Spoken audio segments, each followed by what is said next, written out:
Hello বন্ধুরা, সবাইকে আসসালামু আলাইকুম। সবাই কেমন আছেন? বন্ধুরা, আমি আরেকটি রেসিপি নিয়ে এসেছি, গ্রিন সস। বন্ধুরা, আমরা রেস্টুরেন্টে গেলে গ্রিন সসটা খাই। বিভিন্ন নাগেটস অথবা কাবাব, সিঙ্গারা, বিভিন্ন ফাস্টফুড খাবারে আমরা এই সসটা খেয়ে থাকি। তো আমি এই সসটা বাসায় তৈরি করেছি, অনেক মজাদার একটা সস। তো বন্ধুরা, চলুন দেখে নিই ফুল রেসিপি। তবে তার আগে বলে নিই, যারা আমার চ্যানেলটিকে এখনও সাবস্ক্রাইব বা ফলো দেননি তারা অবশ্যই সাবস্ক্রাইব এবং ফলো দিতে ভুলবেন না। তাহলে চলুন বন্ধুরা, দেখে নিই ফুল রেসিপি। তো আমি প্রথমে একটা ব্লেন্ডার নিয়ে নিয়েছি। এখানে আমি 1 মুঠো ধনিয়া পাতা দিয়ে দিব। এর মধ্যে কিছুটা পরিমাণ পুদিনা পাতাও আছে, সামান্য পরিমাণ। তো আমি ধুয়ে নিয়েছি, তো দিয়ে দিলাম। এখন আমি দিয়ে দিব 2টা কাঁচামরিচ।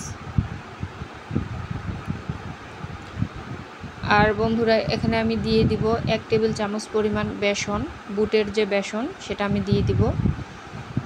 আর এখানে আপনারা চাইলে একটা রসুনের কোয়াও দিতে পারেন, আমি রসুনের কোয়াটা দেইনি। আর দিয়ে দিব পরিমাণ মতো লবণ। এখানে 1/2 টেবিল চামচ পরিমাণ আমি লবণ দিয়ে দিলাম। আর দিয়ে দিব এখানে 1 টেবিল চামচ পরিমাণ চিনি। চিনিটা আপনারা কম বেশি করে দিতে পারেন, তবে 1 টেবিল চামচ চিনি দিলেই একদম পারফেক্ট।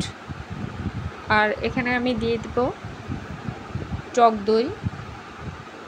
এখানে আমি 4 টেবিল চামচ পরিমাণের মতো টক দই দিয়ে দিব। এখানে কোনো পানি ব্যবহার করব না। আর দিয়ে দিব বন্ধুরা এখানে লেবুর রস, 1 টেবিল চামচ পরিমাণ লেবুর রস আমি দিয়ে দিলাম। এখন সবগুলো উপকরণ একসঙ্গে করে আমি ব্লেন্ডারে ব্লেন্ড করে নিব ভালোভাবে। তাহলেই তৈরি হয়ে যাবে মজাদার গ্রিন সস। তো বন্ধুরা, এখন আমি ব্লেন্ড করে নিব।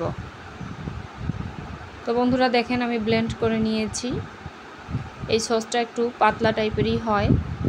আমি আপনাদেরকে সার্ভ করে দেখাচ্ছি। খেতে কিন্তু একদম অসাধারণ, রেস্টুরেন্টের চেয়ে কোনো অংশে কম না, খুবই মজাদার। আপনারা অবশ্যই একবার হলেও বাসায় তৈরি করবেন, বাচ্চাদেরও অনেক পছন্দ এই সস।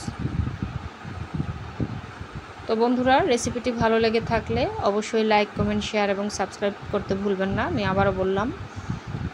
আর এরকম নতুন নতুন রেসিপি পেতে হলে অবশ্যই আমার চ্যানেলের সঙ্গে থাকবেন, আমাকে সাপোর্ট করবেন। আপনাদের সাপোর্টে আমি ইন্সপায়ার পাই। আর রেসিপিটি কেমন হয়েছে অবশ্যই কমেন্টে জানাবেন। আর যারা আমার ভিডিওটি এত সময় ধরে দেখলেন তাদেরকে অসংখ্য ধন্যবাদ। বন্ধুরা, সবাই ভালো থাকবেন, সুস্থ থাকবেন, আমার জন্য দোয়া করবেন। সবাইকে আসসালামু আলাইকুম।